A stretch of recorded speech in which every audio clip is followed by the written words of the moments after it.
নবীজির সুন্নাহ দাড়ি রেখে নজির স্থাপন করলেন সেনাপ্রধান ওয়াকারুজ্জামান। আপনারা জানেন সেনাবাহিনীতে যারা থাকে বা ডিফেন্সে যারা থাকে এরা সাধারণত ক্লিন সেফ করে, এরা কিন্তু ওই আপনার দাড়ি রাখে না, ক্লিন শেফ অবস্থায় থাকতে হয়। কিন্তু ওয়াকারুজ্জামান সাহেব তিনি হজ করে এসে দাড়ি রেখেছেন এবং দাড়িতে যে তাকে কত চমৎকার লাগছে এটা আপনারা হয়তো তার ছবি দেখলে বুঝতে পারবেন। ওই যে বলা হয়ে থাকে কেশর ছাড়া যেমন সিংহ হওয়া যায় না, দাড়ি ছাড়া তেমন সৌন্দর্য পুরুষ হওয়া যায় না, পুরুষের সৌন্দর্যই হচ্ছে দাড়ি।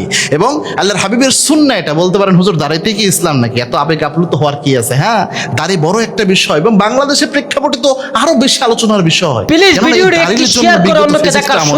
দাড়ি রাখার কারণে নিরপরাধ ছেলেদেরকে টাকনুর উপর কাপড় পরার কারণে, নামাজ পড়ার কারণে, দাড়ি রাখার কারণে আবরার ফাহাদকে তো জমিন থেকে বিদায় করা হয়েছে।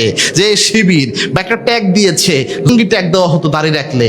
নবীজির একটা সুন্নাহ দাড়ি। আল্লাহর হাবিব বলেছেন প্রত্যেক নবীজির কিছু সুন্নাহ রয়েছে, তার মধ্যে একটা হচ্ছে দাড়ি।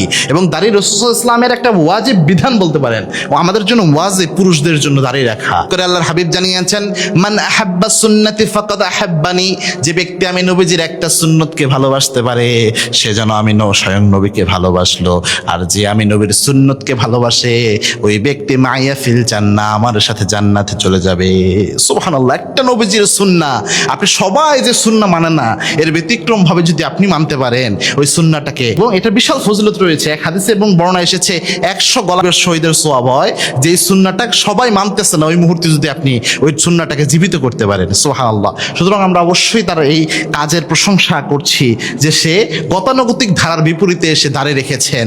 আমরা দোয়া করছি আল্লাহ রাব্বুল আলামিন তাকে কোরআনের জন্য, তাওহীদের জন্য, ইসলামের জন্য কবুল করুন এবং ইসলাম কায়েমের পথে আল্লাহ রাব্বুল আলামিন তার যেন তার ওই আবেগ তাকে আল্লাহ তৈরি করে দেয়। এবং বাংলাদেশ রক্ষার জন্য যে ঈমান দীপ্ত একটা আচরণ, ভিনদেশীদের চক্রান্তের বিপরীতে বাংলাদেশের সম্মানকে উঠিয়ে তোলার মতো যে একটা আবেগ, একটা ইমোশন, এটা যেন আল্লাহ তার অন্তর সহ সব সেনাদের অন্তরে আল্লাহ দান করে দেয়। আল্লাহুম্মা আমিন।